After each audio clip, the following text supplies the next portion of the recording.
민주당의 이재명 대표는 얼마 전 신년 기자회견에서 지금 청산해야 할 가장 중요한 과제가 검사 독재라고 얘기했습니다. 이 대표 주장에 대해서 어떻게 생각하십니까? 만약 검사 독재가 있다면 이재명 대표는 지금 감옥에 있을 겁니다. 경찰이든 검찰이든 국민의 안전과 질서를 책임지는 대단히 중요한 국민의 자산입니다. 그런데 어떤 정치적 이해관계 그리고 자신의 방탄을 위해서 국민의 자산과 도구를 지속적으로 비난하고 폄훼할 경우에 그 손해는 누구한테 갑니까? 민주당에 갑니까? 이재명 대표에게 갑니까? 아닙니다. 우리에게 오는 겁니다. 목련이 피는 4월, 목련이 피는 어떤 총선에 대한 말씀을 많이 하시니까 총선 결과에 따라서 우리 위원장님 향후 행보에도 상당히 영향이 미칠 것 같습니다. 지금 단도직입적으로 그냥 간단하게 여쭤보면은 총선 결과가 만족할 만한 수준이 되고 기회가 되면 차기 대선에 나설 의향이 있으신 거죠? 저는 사실 이런 스피치나 이런 기자답변을 할 때 준비를 별로 안 하거든요. 안 하는 이유는 그냥 제가 생각하는 것을 가감없이 말하는 게 크게 국민들이 보시기에 거슬리지 않는다는 점을 제가 한 1, 2년 동안에 그걸 알았기 때문이고 그게 오히려 더 효과적이라는 걸 알았기 때문입니다. 4월 10일 이후에 진짜로 뭘 해야 될지에 대해서는 정말 생각해보지 않고 있습니다. 여러분 여기 정말 정치라든가 이런 그 식견이 높으신 분들이 있는데 입장 바꿔 생각해보더라도 4월 10일 이후에 제 인생이 좀 꼬이지 않겠습니까? 이기든 지든. 저는 그걸 알고 나왔습니다. 그렇기 때문에 그 이유는 정말 생각하지 않고 있습니다. 그러니까 그때 인생은 그때 생각해보죠. 사실 저는 인생 자체가 마음대로 되지 않는 것이기 때문에 스트라이크 존을 넓혀놔야 한다고 생각합니다. 그리고 총선의 결과에 대해서 말씀하셨는데요. 제가 여기서 이거는 짚고 넘어가겠습니다. 국민의힘이 대단히 어려운 상황이기 때문에 좁은 힘의 정치를 안 해본 사람을 갑자기 당대표로 불러 올린 것이죠. 그리고 그만큼 이번 총선의 승리가 전 이 나라를 위해서 국민의힘의 승리가 아니라 이 나라와 이 동료 시민을 위해서 정말로 중요하고 필요하다고 생각합니다. 저는 그게 절실하다고 생각하니까 제가 어찌 보면 죽을 길인 걸 알면서도 나왔고요. 그렇기 때문에 저는 아까 만족스럽지 못한 결과를 말씀하셨는데 이번 총선에서 저희가 저희가 지금 생각하는 그 목표를 달성하지 못한다면 저는 당연히 비상대책위원장직에서 물러날 겁니다. 너무 당연한 말씀이니까 제가 따로 드리는 말씀은 아니기도 합니다만 그 점을 분명히 말씀드립니다. 저는 그만큼 이번 선거 4월 10일 목련이 필 때의 선거에 집중할 것이고 그 이외의 것은 정말 생각하지 않습니다. 그 이외의 걸 생각한다면 그 승리에 방해가 될 거라고 생각합니다. 그 이후에 제 그림이 어떨 것인지에 대한 생각은 제 머릿속에 없습니다. 위원장님은 이번 총선의 시대 정신은 운동권 특권 세력의 그 청산이라고 수차례 말씀하셨고요. 반면에 민주당의 이재명 대표는 얼마 전 신년 기자회견에서 지금 청산해야 할 가장 중요한 과제가 검사 독재라고 얘기를 했습니다. 이 대표 주장에 대해서 어떻게 생각하십니까? 만약 검사 독재가 있다면 이재명 대표는 지금 감옥에 있을 겁니다. 그리고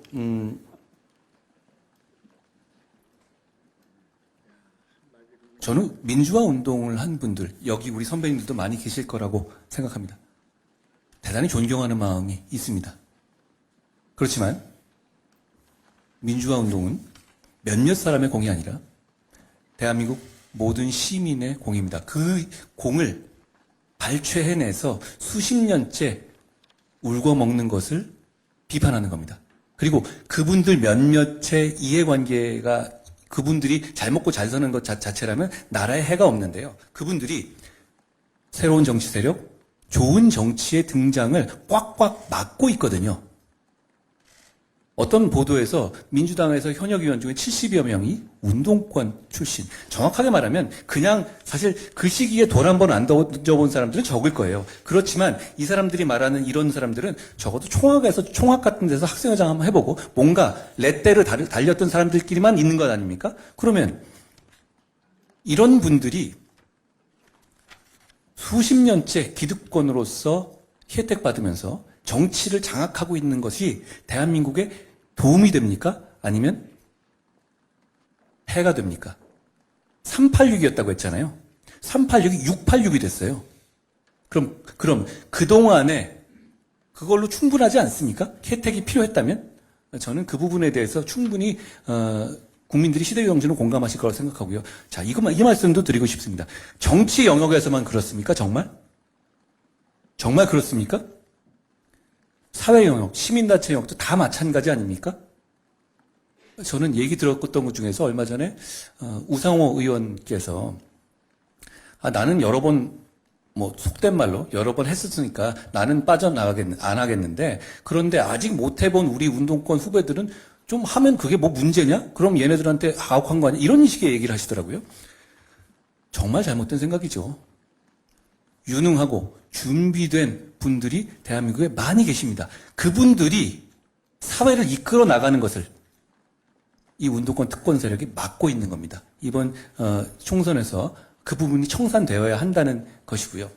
검사 독재란 말 자체는 일단 검사를 사칭한 분이 이런 말씀하시는 게 좀 코미디 같긴 합니다. 그리고 저는 민주당의 문제가 이거라고 생각합니다. 정치적인 공방과 날선 공방은 얼마든지 할 수 있습니다. 그런데 그 과정에서 사회 시스템을 무너뜨리면서까지 자해적으로 그런 공방이 이루어지면 안 되는 것이죠. 민주당은 얼마 전에 이재명 대표 피습 이후에 말도 안 되는 음모론을 퍼뜨리면서 경찰을 집중적으로 공략했습니다. 그러면 앞으로 다음번에 검찰이 없어지면 다음번에 공약은 경찰을 없애는 겁니까? 자, 제가 드리고 싶은 말씀은 경찰이든 검찰이든 국민의 안전과 질서를 책임지는 대단히 중요한 국민의 자산입니다. 국민의 도구일 뿐입니다. 의인화해서 볼 게 아니죠. 그런데 어떤 정치적 이해관계 그리고 자신의 방탄을 위해서 그런 중요한 국민의 자산과 도구를 지속적으로 비난하고 폄훼할 경우에 그 손해는 누구한테 갑니까? 민주당에 갑니까? 이재명 대표에게 갑니까? 아닙니다. 우리에게 오는 겁니다. 우리의 치안이 약해지는 거고 우리의 범죄 대응 능력이 약해지는 겁니다. 저런 정치를 해서는 안 된다고 생각합니다. 다시 한번 말씀드립니다. 검사 독재요? 그렇게 검사 독재한다면 이재명 대표가 지금 길거리를 돌아다닐 수가 있겠습니까? 비대위원장 사퇴를 대통령실로부터 요구받으셨고 거부했다는 뜻을 밝히셨습니다. 그날의 상황도 몹시 궁금하고 그래서 지금 대통령하고의 관계라는 것이 어떤 겁니까? 아직도 대통령께서는 비대위원장을 그만둬야 된다고 생각하십니까? 아니면 그분 사이에 어떤 대화를 나누셨습니까? 저는 대통령님과 굉장히 오래된 사이입니다. 여러 가지 공적으로도 사적으로도 여러 가지 인연이 있죠. 저와 그분이 신뢰관계를 오랫동안 이렇게 유지하고 있을 수 있는 이유는 서로 다른 점을 인정해주고 서로 생각이 다를 때 자기 생각을 강요하지 않았기 때문입니다. 지금도 그렇고요. 그런데 지금은 대통령과 여당의 대표라는 굉장한 공적 지위에서 서로 할 일을 하는 겁니다. 둘 다 헌법과 법률의 위임 범위 안에서 국민을 위해서 할 일을 해야 되는 것입니다.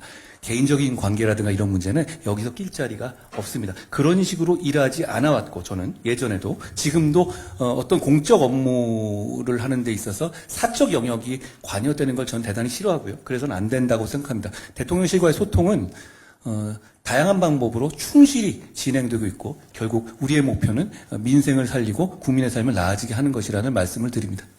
그 얘기는 대통령이 자신의 뜻을 관철하지 못했던 것으로 제가 이해하게 되는데 그게 맞습니까? 그렇게 일도양단으로 말씀드릴 문제는 아니고요. 저는 결국 의견은 다를 수 있는 겁니다. 의견은 다를 수 있는 것이고, 그게 의견을 가지고 충분히 설명하고 소통할 수 있는, 이 관계가 되면 되는 것인데요. 저는 대통령과 제가 충분히 그런 관계라고 생각합니다. 이번 총선을 지휘하는 그 집권 여당 대표로서의 그 위원장님 입장을 한번 좀 듣고 싶습니다. 김 여사님의 가방 그 수수 논란에 대해서 대통령과 그 김건희 여사님의 그 대응은 어떠해야 되는지 어떻게 좀 생각하시는지 궁금합니다. 우연찮게도 오늘 방송이 되었는데요. 거기에 대해서 대통령께서 적절하게 잘 말씀하실 거라고 생각합니다. 그 문제에 대해서는 제가 말씀드린 거를 꼭 필요하다면 반복을 해야 되겠죠. 말씀드린 것처럼 기본적으로는 굉장히 저열한 몰카 공작이 맞죠. 처음부터 그 가방을 사서 어떻게 보면 그 그림을 찍기 위해서 산 것이잖아요.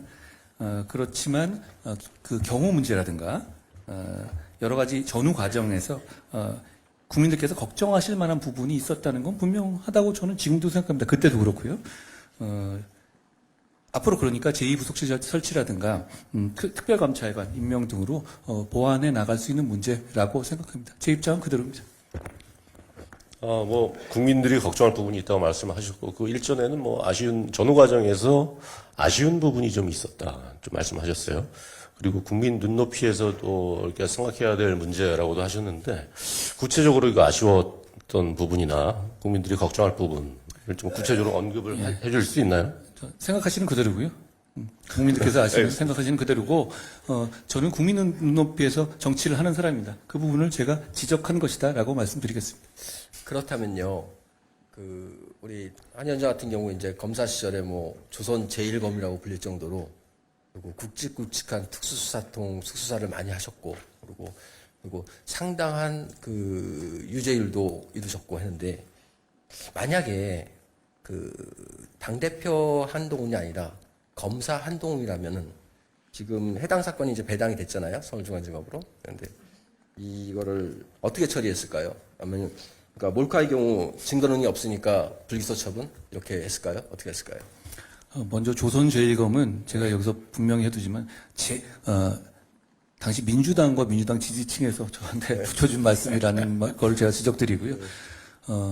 그런데 이 사법적 영역에서 그렇게 가정을 하는 거는 괜한 오해가 있을 수 있는 거라는 말씀을 드립니다. 저는 그래서 그동안에 어떤 사건에 대해서 부장님 말씀하신 그런 질문을 여러 번 받았는데 똑같이 답했습니다. 그거를 제가 어떤 가정에서 얘기한다면, 왜냐하면 사안이라는 거는 세상의 모든 사안은 다 다릅니다. 그러니까 그 사안을 다 모르는 상황에서 제가 일도양단을 어떻게 말하는 것이 그건 괜한 오해를 불러일으킬 수 있는 문제라고 생각합니다. 다만 이 사안의 본질 자체는 몰카 공작인 게 맞아요. 그렇지만 그 과정에서 보이는 어떤 국민 눈높이에서의 어떤 불안함이라든가 걱정할 점이 있었던 점도 분명하죠. 그 부분에 대해서 앞으로 그런 일이 일어나지 않도록 해야 한다고 생각합니다.